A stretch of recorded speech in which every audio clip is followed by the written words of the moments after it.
Selamat datang di channel Roman Kehidupan, channel yang menceritakan novel dengan judul Kaya Dalam Semalam. Jangan lupa like, komen, dan subscribe. Selamat mendengarkan. Bab 273. Polisi wanita yang mendominasi. Dokter dan perawat segera masuk ke dalam kamar bangsal dan menopang Dai Qianbai untuk melakukan operasi.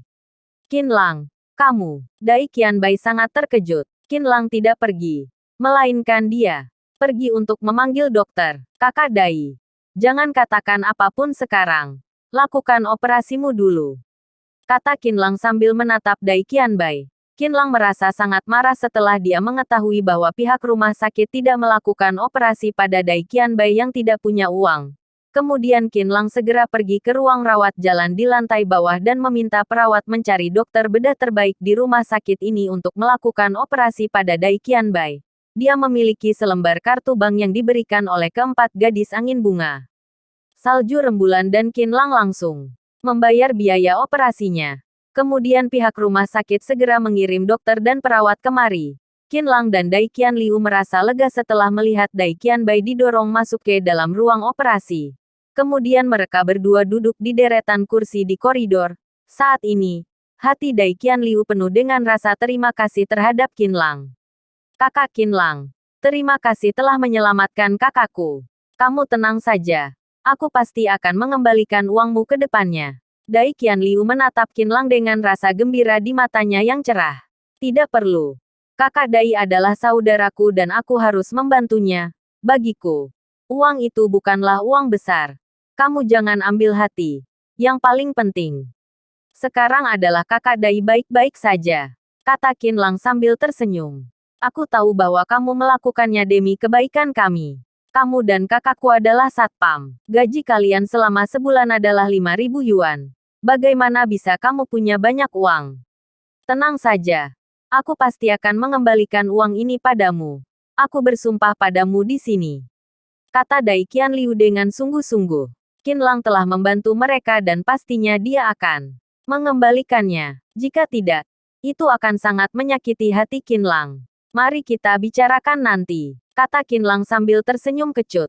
Setelah luka Dai Qianbai sembuh, Qin Lang akan menjelaskannya situasinya padanya. Tuan Qin Lang, mohon untuk ikuti saya. Masih ada satu dokumen yang membutuhkan tanda tangan Anda. Ada seorang dokter yang berjalan ke depan Qin Lang. Ekspresinya terlihat sedikit gugup dan sepertinya ada kesan ketakutan di matanya. Baiklah, Qianliu, tunggulah di sini. Jika kamu lelah, istirahatlah dulu sebentar. Aku akan pergi melihatnya dulu. Qin Lang berdiri dan berkata kepada Dai Qianliu. Setelah itu, dia berjalan ke belakang dokter. Qin Lang mengikuti dokter dari belakang. Di dalam koridor, ketika baru saja ingin berbelok, tiba-tiba ada sebuah sosok bayangan yang muncul dan sebuah pistol ditempatkan di dahi Qin Lang. Jangan bergerak. Orang yang menggunakan pistol untuk menghentikan Qin Lang adalah seorang wanita yang mengenakan kemeja pola kotak. Dia tampaknya heroik dan kedua mata di bawah alis matanya yang berbentuk pedang penuh dengan kesan ketegasan. Saat ini, kedua matanya sedang menatap wajah Qin Lang dengan ketat. Sepertinya ketika Qin Lang bergerak, dia akan menembaknya tanpa ragu-ragu. Qin Lang tidak bergerak dan hanya menatap wanita itu dengan tenang. Kedua pria yang berseragam polisi di belakang wanita itu segera berjalan ke sisi Qin Lang dan mengendalikan Qin Lang dengan teknik pijatan. Setelah bunyi, krek, krek, tangan Qin Lang sudah diborgol. Wanita itu menyimpan pistolnya.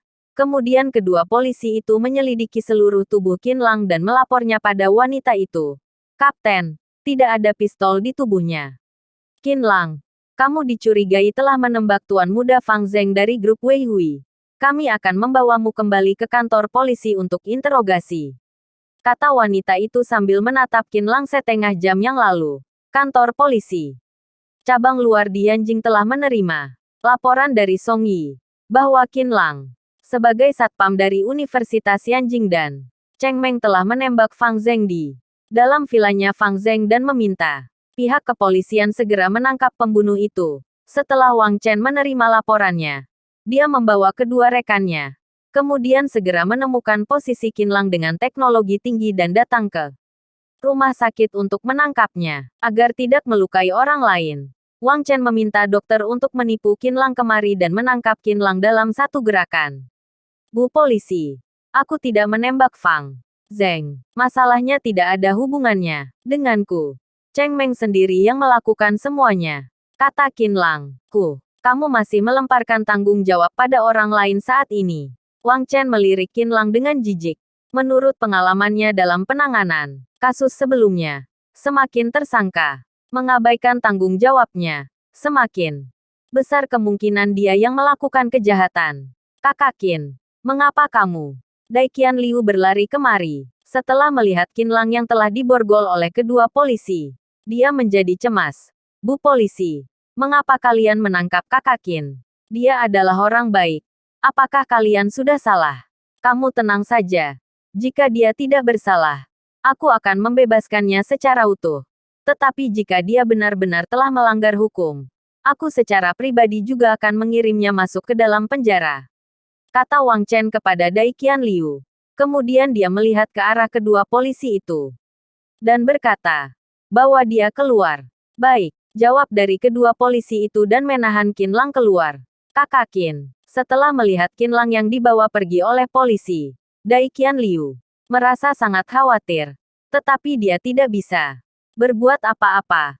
Apalagi kakaknya masih di dalam kamar bangsal sekarang. Dia juga tidak bisa pergi. Qinlang didorong masuk ke dalam mobil polisi oleh kedua polisi dan mobil polisi itu melaju ke kantor polisi cabang luar. Wang Chen duduk di kursi sebelah pengemudi, sedangkan Qinlang diapit di antara kedua polisi di baris belakang. Kamu juga benar-benar hebat. Beraninya kamu menyentuh tuan muda dari grup Wei Hui. Aku mendengar bahwa tuan muda Fang Zheng langsung dibawa masuk ke dalam UGD di rumah sakit Xiehe. Jika ada sesuatu hal yang terjadi pada tuan muda Fang Zheng, tamatlah, kata seorang polisi sambil menatap Qinlang. Dengan tersenyum, aku sudah bilang bahwa bukan aku yang menembaknya, kata Qinlang. Diam, tidak peduli itu adalah kamu atau bukan. Itu akan jelas nantinya. Kamu yang demikian hanya bisa meningkatkan kecurigaanku padamu, kata Wang Chen melalui kaca spion. Sambil menatap Qinlang di baris belakang, Qinlang merasa polisi wanita itu sangat jujur dan terus terang. Jika dia yang bertanggung jawab atas kasus ini, Qinlang malah merasa sangat tenang. Dia berhenti untuk berbicara dan melihat keluar jendela. Segera, mobil telah tiba di depan pintu kantor polisi. Qinlang langsung dikawal masuk ke dalam ruang interogasi oleh kedua polisi. Wang Chen dan satu polisi lainnya yang menginterogasi Qinlang. Katakan padaku, mengapa kamu ingin menembak Fang Zheng? Tanya polisi itu setelah polisi itu tahu bahwa korbannya adalah tuan muda Fang Zheng dari grup Wei Hui dan orang yang melapornya adalah tuan muda Song Yi dari keluarga Song Di. Yanjing. Dia tanpa sadar menganggap Qinlang sebagai pembunuh. Orang yang menembak Fang Zheng adalah Cheng Meng dan aku tidak melakukan apapun padanya, kata Qinlang. Kamu masih tidak mengaku. Apakah kamu ingin memperberat hukumanmu?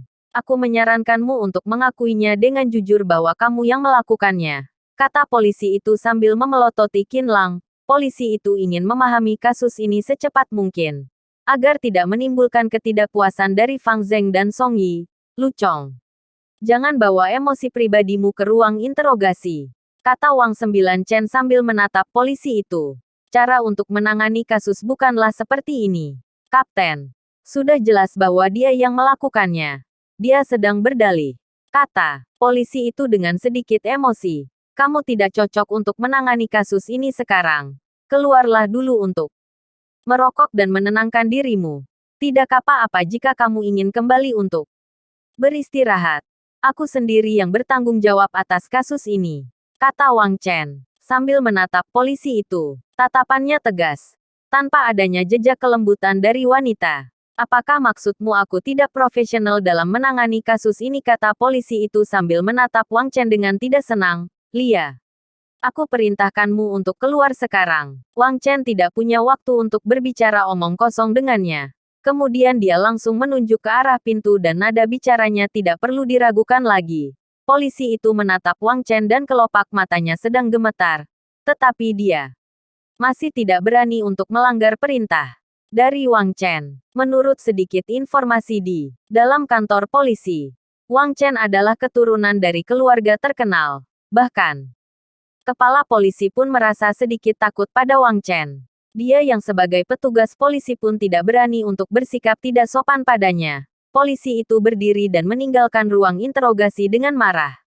Sekarang katakanlah padaku dengan jujur.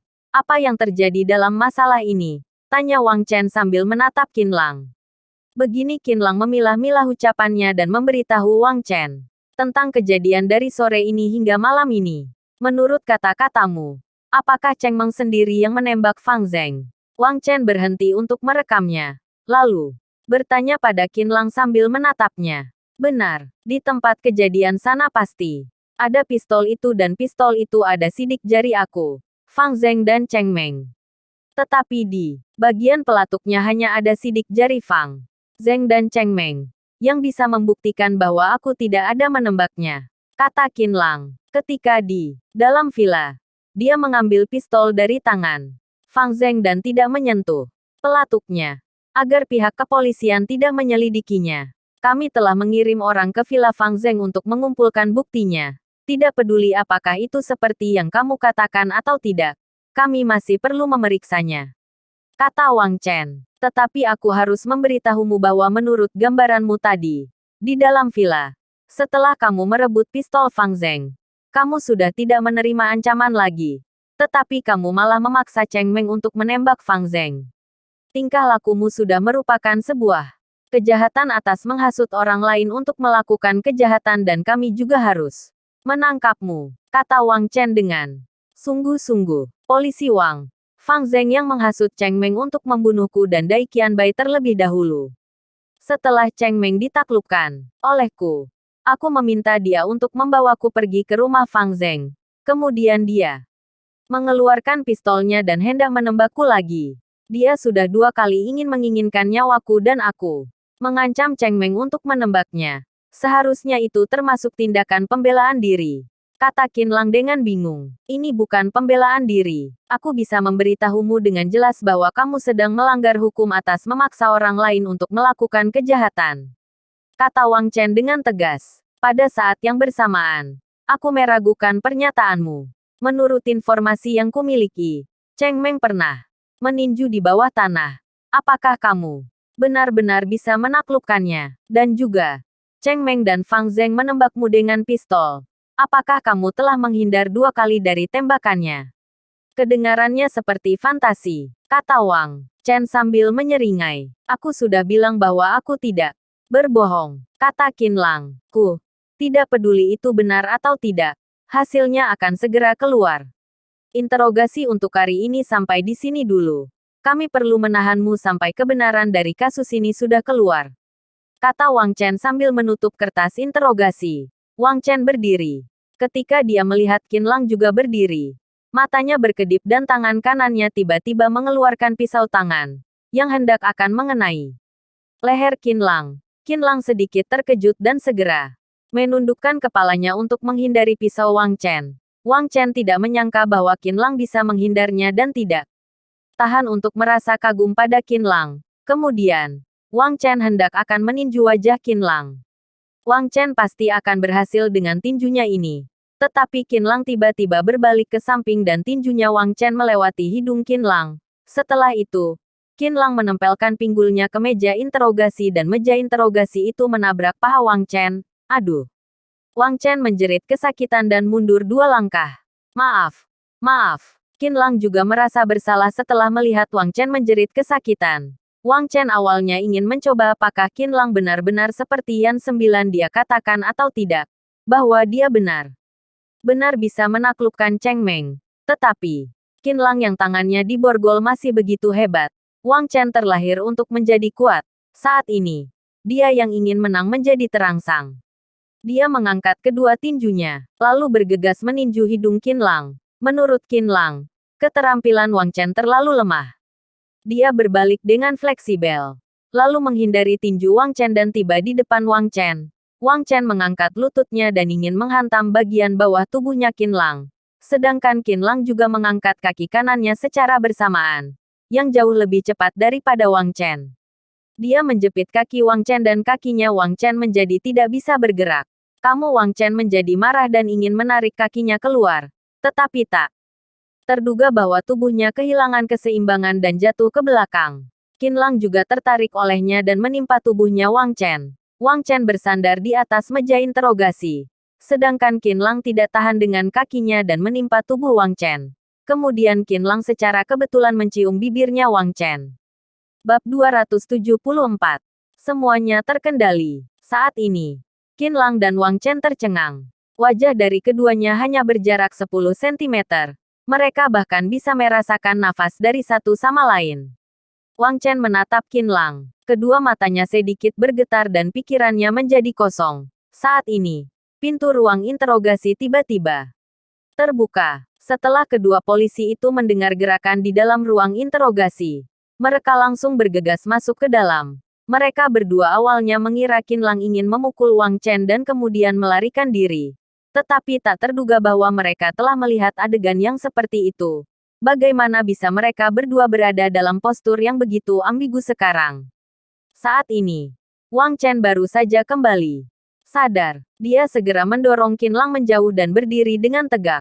Qin Lang didorong olehnya sampai terhuyung-huyung dan hampir saja jatuh. Kapten, kedua polisi itu masih ingin menanyakan apa yang baru saja terjadi. Kalian bawa dia ke ruang tahanan sana. Wang Chen menyela kata-kata dari kedua polisi itu. Dia tanpa sadar melirik Qin Lang. Ketika melihat Qin Lang juga sedang meliriknya, pipi Wang Chen memerah dan kemudian dia berbalik dan keluar dari ruang interogasi. Bocah sialan. Beraninya kamu. Di dalam kantor polisi. Kapten Wang, kami adalah wanita cantik yang terkenal. Tetapi, kamu malah berani menyentuhnya. Tidak heran bahwa kamu berani menembak Tuan Muda Fang. Ayo. Kami akan membawamu pergi ke ruang tahanan sekarang. Kedua polisi itu mendorong Qin Lang keluar dari ruang interogasi dan menuju ruang tahanan. Wang Chen duduk di depan mejanya sendiri. Dia tanpa sadar mengalihkan perhatiannya ke saat Qin Lang menciumnya. Di dalam ruang interogasi tadinya, Wang Chen tidak pernah jatuh cinta dan juga tidak pernah berpikir bahwa dia akan berciuman dengan pria. Saat ini, dia telah menyadari bahwa Qin Lang telah merebut ciuman pertamanya. Bagaimana bisa ciumannya direbut oleh seorang pria asing dengan cara yang seperti ini? Wang Chen merasa sangat tertekan dan malu. Wajahnya masih sedikit panas sampai sekarang. Kapten Wang, Xiao Zhou dan lainnya telah mengambil bukti dari Villa Fang Zheng. Mereka sedang memeriksa sidik jari dan membandingkan sampel darah di Departemen Identifikasi sekarang. Ada seorang petugas polisi yang berjalan ke samping Wang Chen dan berkata demikian. Setelah mendengar buktinya telah diambil, perhatian Wang Chen segera kembali ke kasus itu. Dia menatap petugas polisi itu dan matanya kembali ke ketajaman sebelumnya. Aku akan pergi melihatnya sekarang. Setelah itu, Wang Chen berdiri dan berjalan ke Departemen Identifikasi. Saat ini, Kepala Polisi Cabang Luar, Fan Feng telah kembali ke kantor polisi. Awalnya, dia sudah pulang dan hendak akan beristirahat. Tetapi setelah menerima laporan tentang kasus penembakan yang melibatkan Fang Zheng dan Song Yi dari bawahannya, dia segera berpakaian dan bergegas kembali ke kantor polisi tanpa mengatakan apapun. Di Tiongkok, kasus yang terkait dengan pistol adalah kasus besar. Lagi pula, kasus ini juga terkait dengan Tuan Muda Fang Zheng dari grup Wei Hui dan Song Yi dari keluarga Song Dianjing. Yang bahkan lebih serius, setelah melihat kepala polisi tiba, semua orang di kantor polisi langsung berdiri untuk menunjukkan rasa hormat. Xiao Yan, bagaimana dengan kronologi kasusnya? Segera ke ruangan kantorku untuk melapornya sekali lagi dengan detail. Fan Feng merasa sangat cemas sekarang. Dia berkata kepada seorang petugas polisi yang sangat cermat di kantor polisi. Dia perlu memahami kasus ini secepat mungkin. Baik, jawab polisi itu dan berjalan menuju Fan Feng. Saat Fan Feng baru saja menggenggam pegangan pintu ruangan kantornya, ponselnya telah berdering. Ketika dia melihat nama di layar ponselnya, Fan Feng terkejut sesaat. Dia berpikir sejenak, dan berkata kepada polisi itu, "Kamu tunggu di luar dulu." Aku akan memanggilmu masuk nanti. Setelah itu, Fan Feng mendorong pintu dan masuk ke dalam ruangan kantornya. Kemudian dia duduk di atas kursi. Menarik nafas dengan dalam dan menerima panggilannya. Halo, Tuan Muda Song. Orang yang menelepon Fan Feng adalah Song Yi. Di bawah kekuatan bawah tanah Dianjing dan Tiongkok Utara. Keluarga Song adalah keluarga yang dapat bertarung panco dengan keluarga Zhong.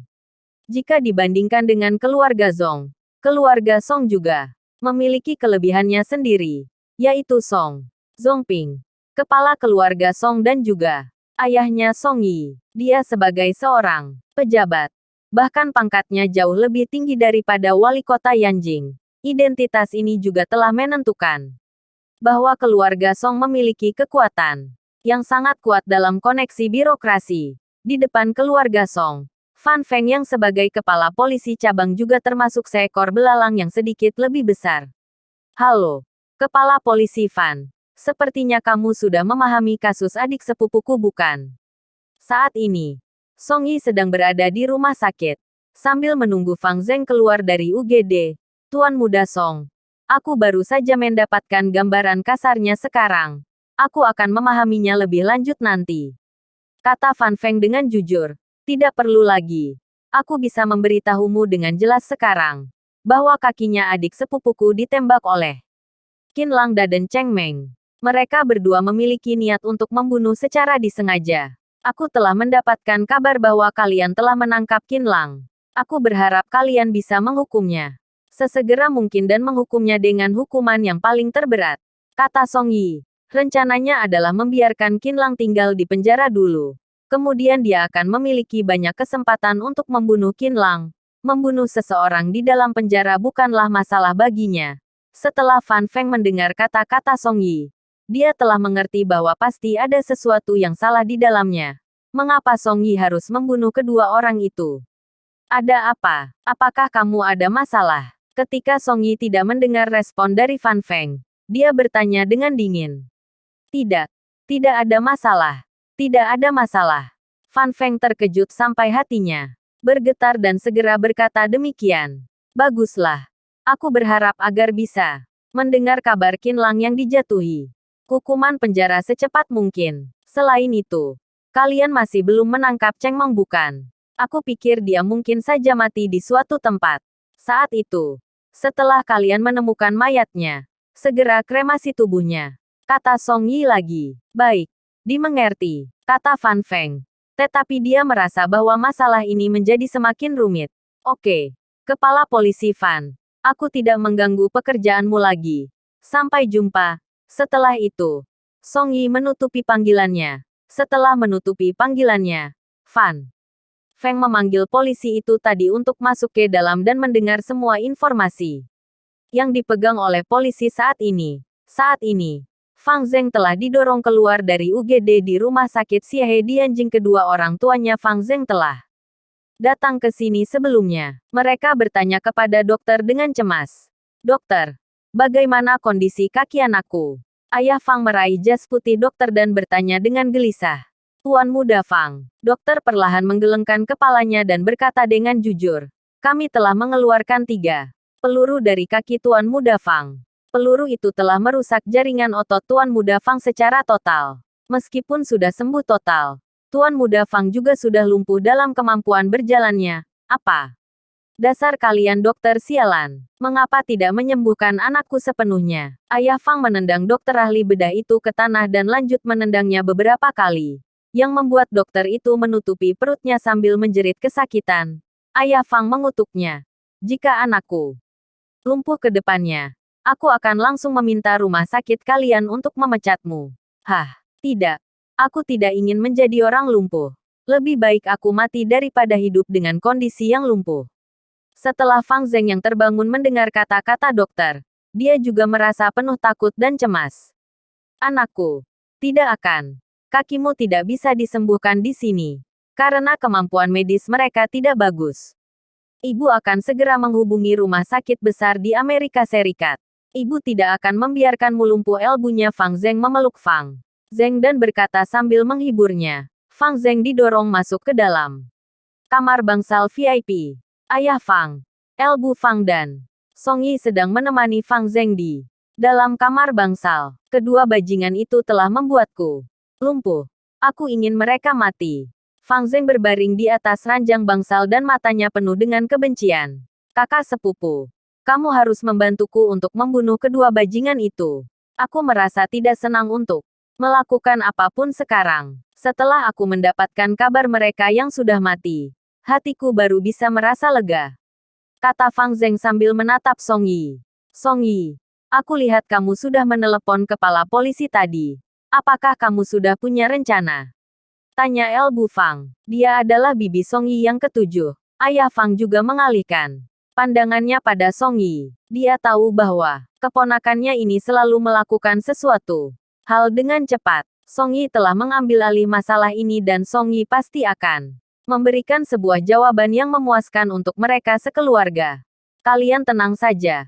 Pihak kepolisian telah menangkap Qin Lang. Aku baru saja menelepon kepala polisi sana tadinya. Aku mengisyaratkannya untuk menghukum Qin Lang dengan hukuman yang paling terberat. Setelah Qin Lang dijatuhi hukuman dan dikurung di dalam penjara, kita akan punya cara untuk menyiksanya saat itu. Song Yi menatap Fang Zheng sekeluarga dan berkata, sambil tersenyum, sungguh, kakak sepupu, kamu luar biasa. Setelah Fang Zheng mendengar bahwa Qin Lang sudah ditangkap, wajahnya yang awalnya marah berubah menjadi kegembiraan.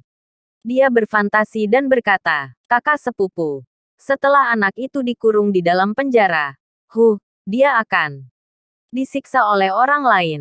Saat itu, aku ingin memasukkannya ke dalam penjara nomor 1054. Di sana ada pria kekar yang kehausan atas nafsu keinginan. Setelah dia masuk, selama seminggu, aku jamin bahwa anusnya akan hancur. Setelah itu, aku bisa mencari kesempatan untuk membunuhnya mati secara pribadi. Oh iya, kakak sepupu, bagaimana dengan Cheng Meng itu? Jangan biarkan dia lari. Kakiku juga ditembak olehnya. Aku ingin dia mati, kata Fang Zheng dengan getir. Kamu tenang saja. Cheng Meng adalah bawahanku. Mudah bagiku untuk menghadapinya, kata Song Yi dengan santai dan sangat percaya diri. Setelah melihat ekspresi Song Yi saat berbicara, Fang Zheng sekeluarga merasa sedikit terkejut. Mereka semua tahu bahwa Cheng Meng adalah juara tinju di bawah tanah. Tetapi Song Yi malah menggunakan kata mudah untuk menangkapnya. Orang ini benar-benar menakutkan. Mereka sama sekali tidak meragukan kata-kata Song Yi. Karena Song Yi tidak pernah mengatakan sesuatu yang tidak pasti. Kekuatan dan modal dari keluarga Song dari Yanjing ini memang membiarkan Song Yi memiliki kepercayaan diri ini. Aku pikir bahwa dalam waktu 1 jam, Cheng Meng seharusnya sudah benar-benar menghilang dari dunia ini. Song Yi melihat jam tangan Omega di tangannya dan sekarang sudah jam 1 subuh. Cheng Meng lahir di dalam kalangan masyarakat dan telah menyadari bahwa dirinya sendiri telah berulah besar. Pilihan pertamanya adalah melarikan diri. Baik itu melarikan diri dari Yanjing, Tiongkok Utara ataupun ke luar negeri. Kekuatan keluarga Song di Yanjing memang kuat. Tetapi menurut kesadaran dan keterampilan Cheng Meng, masih ada kemungkinan sebesar 50% untuk kabur. Namun, Song Yi malah yakin bahwa dalam waktu 1 jam, Cheng Meng akan menghilang dari dunia ini. Alasannya adalah, Song Yi telah menemukan kelemahan Cheng Meng, yaitu seorang wanita. Song Yi masih waspada terhadap bawahannya yang paling setia. Jika bawahannya memiliki orang tua dan kerabat, maka orang tua dan kerabatnya adalah kendalinya. Jika bawahannya sama sekali tidak punya kerabat, maka Song Yi juga akan mengaturnya. Wanita dari Cheng Meng ini diberikan oleh Song Yi padanya. Hubungan antara kedua orang ini sangat baik. Song Yi yakin bahwa Cheng Meng pasti akan kembali untuk membawa wanita itu pergi. Dia baru saja telah memerintahkan 6 atau 7 orang bawahannya untuk pergi ke rumah wanitanya Cheng Meng. Sambil menunggu Cheng Meng, setelah Cheng Meng muncul, dia akan terbunuh. Dalam satu gerakan, Cheng Meng mengemudikan mobil dan tiba di bawah apartemen pacarnya, Xiao Ding. Dia ingin membawa Xiao Ding pergi jauh. Cheng Meng naik ke lantai atas dan menepuk pintu dengan keras. Xiao Ding, buka pintu. Cepat buka pintu. Xiao Ding. Cit-cit, di celah pintu, ada seorang wanita berambut pendek yang muncul di pandangan Cheng Meng. Cheng Meng tidak memperhatikan bahwa ekspresi wajah Xiao Ding terlihat sedikit tegang. Xiao Ding, ayo kita pergi. Aku akan membawamu pergi dari Yanjing. Cheng Meng menarik Xiao Ding dan ingin turun ke bawah. Halo, Cheng Meng. Cheng Meng tiba-tiba melihat bahwa ada seorang pria yang berdiri di belakang Xiao Ding. Dia adalah bawahannya Song Yi dan namanya adalah Niu Wan. Dia memegang sebuah pistol di tangannya dan membidik ke arah kepala Xiao Ding. Cheng Meng tercengang. Dia juga mengerti bahwa Song Yi telah mengantisipasinya. Jika kamu tidak ingin wanitamu mati, masuklah ke dalam, kata Niu Wan di belakang Xiao Ding. Dia ingin menyelesaikan Cheng Meng di dalam kamar. Niu Wan menggunakan pistol untuk membidik kepala Xiao Ding. Xiao Ding ketakutan sampai berteriak. Lalu dia menatap Cheng Meng dan air mata mengalir keluar dari matanya. Kakak Meng, aku takut. Kakak Meng, jangan sentuh dia.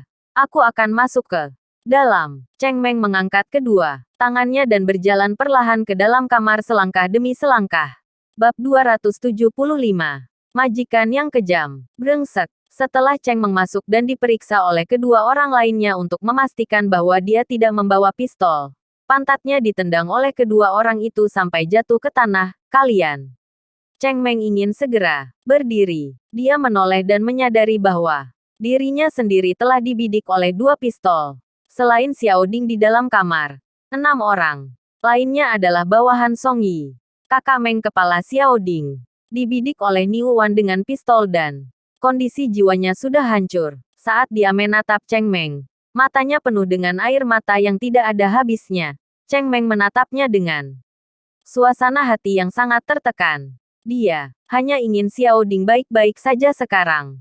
Lepaskan dia. Aku akan pergi bertemu dengan Tuan Muda Song bersama kalian, kata Cheng Meng dengan dingin. Bertemu dengan Tuan Muda Song. Apakah kamu bermimpi? Tuan Muda Song meminta kami untuk menyelesaikanmu di sini, kata Niu Wan sambil mendengus dingin. Tidak mungkin. Aku telah mengikuti Tuan Muda Song selama 3 tahun. Aku tidak percaya bahwa Tuan Muda Song akan membunuhku. Aku ingin menelepon Tuan Muda Song. Cheng Meng merasa bahwa, meskipun dirinya sendiri telah melukai Fang Zheng, tetapi Song Yi juga berada di tempat. Saat itu, Song Yi tahu bahwa dirinya sendiri tidak punya pilihan di situasi saat itu dan seharusnya Song Yi akan mengampuni dirinya sendiri. Cheng Meng akan menerima hukuman apapun selama Song Yi tidak membunuhnya. Kalian seharusnya tahu bahwa aku adalah elit yang cakap dari bawahan Tuan Muda Song. Jika kalian telah salah mendengar perintah dari Tuan Muda Song dan menyentuhku dengan gegabah, kalian pertimbangkanlah sendiri apa konsekuensinya. Apakah kalian sanggup untuk menerimanya? Cheng Meng menekan Niu Wan dan lainnya. Niu Wan dan lainnya benar-benar sedikit ragu. Song Yi biasanya sangat mementingkan Cheng Meng. Ketika mereka menerima perintah dari Song Yi sebelumnya, mereka juga merasa aneh. Mungkinkah Tuan Muda Song ingin membunuh Cheng Meng karena dorongan impulsifnya? Apakah Tuan Muda Song tidak ingin membunuh Cheng Meng lagi sekarang? Niu Wan berpikir sejenak. Kemudian dia menelepon Song Yi untuk memastikannya lagi. Tuan Muda Song, memang seperti yang Anda duga, bahwa kami telah menangkap Cheng Meng di tempat tinggal Xiao Ding, kata Niu Wan dengan hormat. Lalu dia menatap Cheng Meng di tanah. Dia ingin berbicara dengan Anda. Setelah itu, Niu Wan mengarahkan mikrofon ponselnya ke Cheng Meng. Tuan Muda Song, Anda telah melihat bahwa aku sudah dipaksa sampai tidak punya pilihan lagi untuk menembak Tuan Muda Fang di dalam villa sebelumnya. Aku juga telat bekerja untuk Anda selama 3 tahun. Meskipun aku tidak ada kontribusi, tetapi aku juga sudah bekerja keras. Anda tidak bisa membunuhku. Selain itu, Anda juga bisa memberiku hukuman apapun dan aku sama sekali tidak akan mengeluh, kata Cheng Meng dengan keras. Kakak sepupu, apakah itu adalah Cheng Meng si bajingan itu? Terdengar suara Fang Zheng di dalam panggilan. Kemudian suara Fang Zheng di dalam panggilan menjadi semakin lebih jelas. Cheng Meng, apakah kamu sudah tahu takut sekarang? Kakiku sudah ditembak olehmu sampai lumpuh. Tenang saja. Aku tidak akan melepaskanmu pergi dengan mudah. Aku akan membuatmu 1000 kali lebih buruk dariku. Sebelum kamu mati, Aku akan membiarkanmu tahu tentang sebuah kebenaran. Sebagai anjing, jika kamu berani menggigit majikanmu, majikanmu bisa membunuhmu setiap saat dan memasak sup daging anjing. Haha, tenang saja. Aku tidak akan meminum supmu, karena seluruh tubuhmu penuh dengan bau kotoran. Aku akan menyuap anjing dengan mayatmu dan membiarkan mereka mengunyahmu sampai tak tersisa. Haha, setelah mendengar kata-kata Fang Zeng, Cheng Meng marah sampai mengertakkan giginya. Tetapi dia masih menahannya. Dia masih memiliki secercah harapan agar Song Yi bisa melepaskannya. Terdengar lagi suara Song Yi dalam panggilan. Cheng Meng, kamu telah membuat kesalahan besar kali ini, sehingga kamu harus mengerti padaku. Maksud dari Song Yi sudah sangat jelas, bahwa dia tidak akan berubah pikiran. Tuan Muda Song, aku berjuang hidupku untukmu sebelumnya. Aku mengambil hidupku bersamamu. Apakah kamu memperlakukanku seperti ini pada akhirnya? Cheng Meng merasa tidak adil. Tetapi Song Yi tidak berbicara lagi di dalam panggilannya. Tuan Muda Song, aku sudah tahu dengan maksud Anda. Tenang saja, aku akan melakukan hal ini dengan bersih, kata Ni Wuan. Tuan Muda Song, aku bisa mati. Tetapi, aku punya satu permintaan terakhir. Cheng Meng takut Song Yi akan menutupi panggilannya dan buru-buru berteriak. Dia tahu bahwa tidak ada keraguan tentang kematiannya lagi dan sekarang hanya ada satu pemikiran di dalam hatinya, yaitu Xiao Ding. Aku berharap Anda bisa melepaskan Xiao Ding pergi dan membiarkan dia kembali ke kampung halamannya. Jangan ganggu dia. Cheng Meng merasa bahwa Song Yi pasti akan menyetujui keinginannya. Lagi pula, tidak ada yang salah dengan Xiao Ding. Kamu harus tahu bahwa dia bukan orangmu, melainkan dia adalah orangku. Dia harus melakukan apa yang kuminta padanya. Suara Song Yi membawa sedikit keagungan. Memang, Xiao Ding adalah nona baru dari satu klub di bawah naungan keluarga Song saat itu dan Song Yi yang mengirimkan Xiao Ding untuk Cheng Meng. Juga bisa dikatakan bahwa Xiao Ding adalah orangnya Song Yi. Apa yang kamu ingin dia lakukan? Cheng Meng benar-benar kecewa pada Song Yi dan tinjunya sudah mengepal. Jadi nona, kata Song Yi dengan santai. Dia sudah tidak ingin berbicara dengan Cheng Meng lagi. Amarah Cheng Meng di dalam hatinya melonjak dan tinjunya dikepal sampai berbunyi, cit-cit. Tidak hanya ini saja, terdengar lagi suara Fang Zeng dalam panggilan. Setelah Fang Zeng mendengar Cheng Meng yang sudah marah, dia merasa sangat senang. Setelah kamu mati, aku akan memanggil Xiao Ding ke dalam kamar bangsalku untuk bermain drama erotis. Saat itu, mayatmu sedang dikunyah oleh anjing liar sana, sedangkan pacarmu sedang menikmati bersamaku. Saat memikirkan adegan itu, sungguh puas, haha. Kata-kata Fang Zeng seperti sebuah bom, yang langsung menyala di benak Cheng Meng. Cheng Meng tiba-tiba berdiri, lalu bergegas ke arah kedua orang yang membidiknya dengan pistol di depannya, sambil menghindari tembakan lawan pada saat yang bersamaan. Dor dor dor dor. Kedua orang yang memegang pistol itu terkejut dan segera menembak Cheng Meng. Untungnya, keterampilan Cheng Meng cukup sigap, sehingga peluru tidak mengenai kepalanya. Tetapi situasinya juga tidak optimis, bahwa dua peluru telah mengenai bahu dan pahanya Cheng Meng. Cheng Meng menahan rasa sakitnya dan mengertakkan giginya. Kemudian dia mendekati kedua orang itu dan pisau di tangannya telah menyayat leher mereka berdua. Mata mereka berdua menjadi hitam sesaat dan telah kehilangan kesadaran. Cheng Meng mengambil kesempatan untuk mengambil salah satu pistol dari mereka dan yang lainnya membidik pistolnya ke Cheng Meng. Saat mereka menembak, Cheng Meng berguling ke belakang sofa di ruang tamu. Dor dor dor dor. Yang lainnya terus-menerus menembak ke arah sosok bayangan Cheng Meng. Tetapi tidak ada satu pun tembakan yang mengenainya, yang membuat seluruh furnitur di dalam kamar menjadi hancur. Kacanya menjadi retak dan vasnya menjadi pecah. Kakak Meng setelah mendengar suara tembakan di sekitarnya, Xiao Ding menjadi sangat ketakutan. Dia selalu merasa bahwa dirinya sendiri pasti akan terkena peluru jika berdiri di sana lagi. Kemudian dia menutupi telinganya. Seluruh tubuhnya meronta dan ingin bergegas menuju Cheng Meng. Xiao Ding datang dari pedesaan ke Yanjing dan tidak punya teman ataupun kerabat. Dia merasa nyaman jika ada Cheng Meng di sisinya. Jangan bergerak, teriak Niu Wan sambil menarik Xiao Ding. Tetapi Xiao Ding sudah ketakutan saat ini. Dia sama sekali tidak bisa mendengar apa yang dikatakan oleh Niu Wan dan Niu Wan sudah hampir tidak bisa menangkapnya. Sial, Niu Wan merasa kesal sesaat dan langsung menembak kepala Xiao Ding. Darah yang hangat memercik ke arah wajah Niu Wan. Xiao Ding sudah tidak bergerak lagi. Seluruh tubuhnya langsung kehilangan kekuatan dan jatuh ke tanah dengan lemas. Xiao Ding. Xiao Ding. Xiao Ding setelah melihat Xiao Ding yang ditembak dan jatuh ke tanah. Cheng Meng yang bersembunyi di belakang sofa meraung keras seperti orang gila. Sial.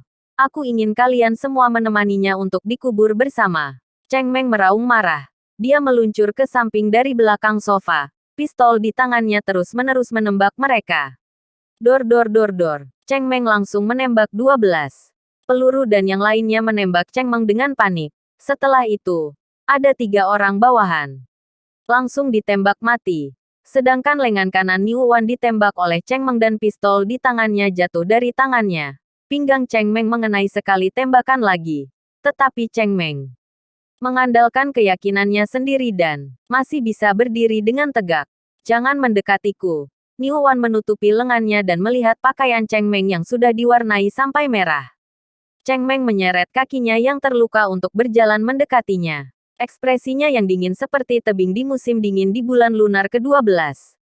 Pergi mati sana. Cheng Meng memaksa Niu Wan ke sudut dinding. Matanya sudah menyusut menjadi cahaya berbentuk jarum yang paling berbahaya dan hendak akan meninju Niu Wan. Tidak, suara Niu Wan tiba-tiba berhenti setelah tinju Cheng Meng mengenai hidungnya. Pong. Cheng Meng perlahan menarik tinjunya. Dan mata Niu Wan menjadi putih. Aliran darah yang kental mengalir dari lubang hidungnya dan Niu Wan sudah ditinju olehnya sampai mati. Arg. Cheng Meng sama sekali tidak bisa melampiaskan amarahnya.